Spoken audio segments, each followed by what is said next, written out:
Yeah, that's a girl. I know I'm late with the Potomac damn video. At least it's the next day. Y'all don't get on me. Y'all, I got my hat on, so y'all know what that means. My hair ain't done, but I ain't tripping because we start filming a reality show in the morning. Actually, I have to be on set at 9 o'clock. Tomorrow's the first day. And I got to cut my hair anyway.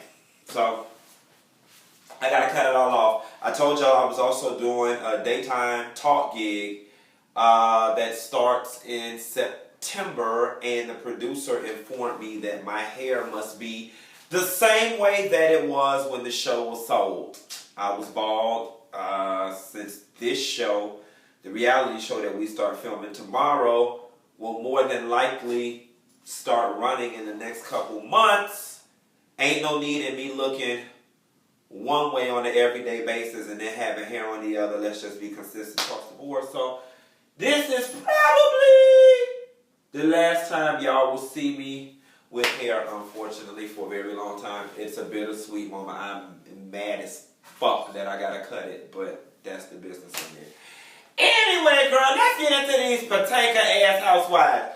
Potomac, y'all running out of stuff to do. Because at the point in which Karen and Sharice is fussing over who is hosting on the trip that was sponsored by the network in the first place, who cares?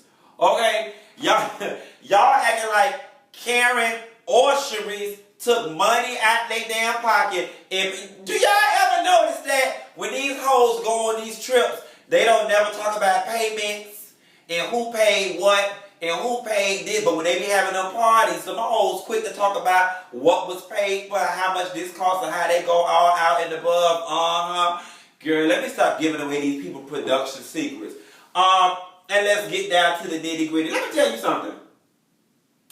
I was really glad that Karen was able to get Gizelle and Monique together for their separate power. And I am glad that both ladies were able to say exactly what it is they wanted to say to each other. Gizelle said she feels Monique is insecure, and Monique says she feels Gizelle is jealous. I still think Gizelle full of shit. I personally don't know what Monique could have done to exemplify that she's insecure. And then Gizelle says to Monique, you wouldn't be here without your husband's bank account. Monique says back to Gizelle, you wouldn't either without your ex-husband's. And then they flip to Gizelle's confessional, and Gizelle goes, oh honey, but I'm educated. And I'm guessing because Monique didn't finish college and she did. And I'm here to warn y'all, like in 2017, real talk, I don't think a bachelor's degree is the standard no more for being able to walk around and talk about you educated. Now granted, I don't know what Gizelle's highest level of education is, but I don't know that in 2017, going to four-year college and finishing is the yardstick for educated. Oh, I'm educated. Bitch, everybody fucking went to college. Like, in the grand scheme of the world, like, bitches is going to college these days. This ain't the fucking 90s where, you know, it was a war on drugs and motherfuckers wasn't going to college. Bitch, everybody, you know, when somebody says, I'm educated, I'm highly educated, you know, I'm thinking, you know, PhD fish, been around the world and I fish, speak 3 languages fish. I ain't talking about Whitney Howard and Pledge fish. Okay, bitch, everybody did that.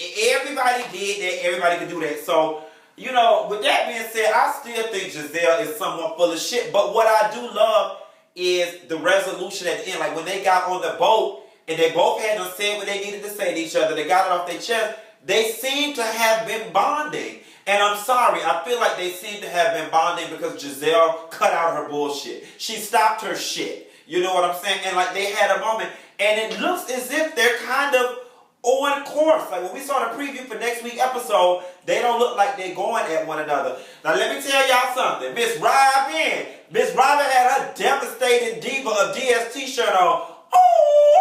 Yes, honey, let me tell you something. And ooh, girl, y'all gonna get me for this, and I know we ain't supposed to talk about people's kids. But honey, when Robyn little boy said bye girl, I say shit honey, his ass gonna be a devastated Diva of DST too. Ooh! Girl, and Robyn, let me tell you something. These people keep setting you and Juan up.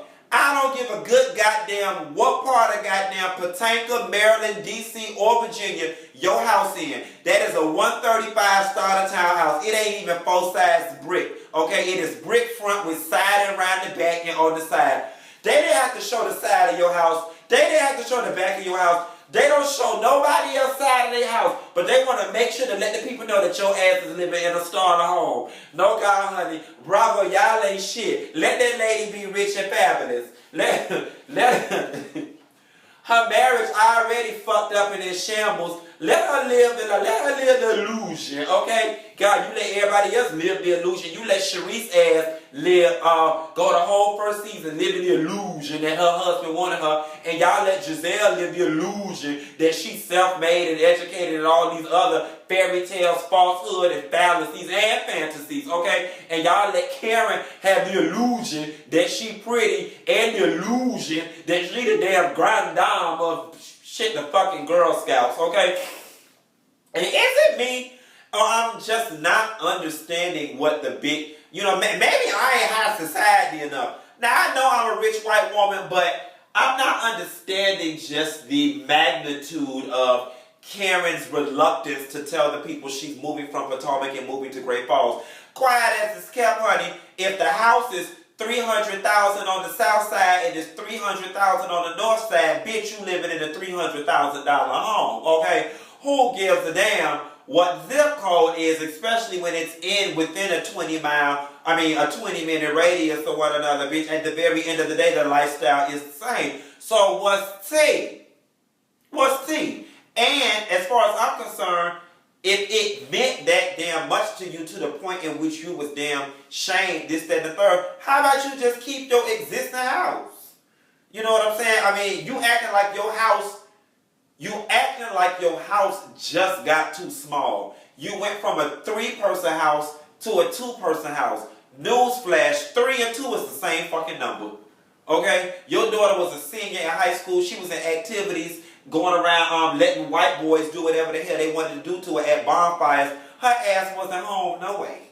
So I'm not understanding what the big difference is. Quiet as it's kept, honey. They say your husband money drying up your sky and whatever the fuck he make, the shit ain't selling. That's what the people said. Now listen, I don't make the news, Miss Karen. I just reported. I know you got that crypt keeper thing going on with that booger right there, and I don't want you to put no kind of spell or cast no damn Haitian voodoo on me.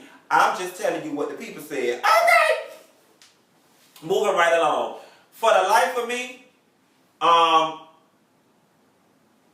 don't want to be around no prosperous black women, because if prosperous black women get to acting like them damn Beverly Hills housewives, bitching over the most minuscule stuff ever, then I just keep the broke holes around me that I got. Because listen, who the fuck want to host some shit anyway? Okay, listen, bitch. Listen, I don't get no satisfaction out of throwing parties, putting shit together for people. The shit is work, okay? Nobody wants to do that damn level of work. If that bitch, Karen, want to be the hostess with the mostest, let her, honey. You already got a free damn trip. Bitch, I'm a lazy bitch. I like to sit on my ass and enjoy, okay? So fuck it. I ain't finna fuss with no bitch about who the leader of a free damn trip that none of us paid for. Now, I paid for it, and this hoe was taking all the credit. Different story. I say all that to say, Sharice and Karen contrived beef on this episode is feeling real. Basketball-wise, contrived is feeling real love and hip-hop. Even down to when Monique was like, so, I went in my room and got a gift basket, and I'm a little confused. I can't tell who's hosting the trip. Like, that shit wouldn't happen in real life. You can honestly tell somebody whispered in Monique's ear and said, okay, on this scene, this is what needs to happen and what y'all need to talk about.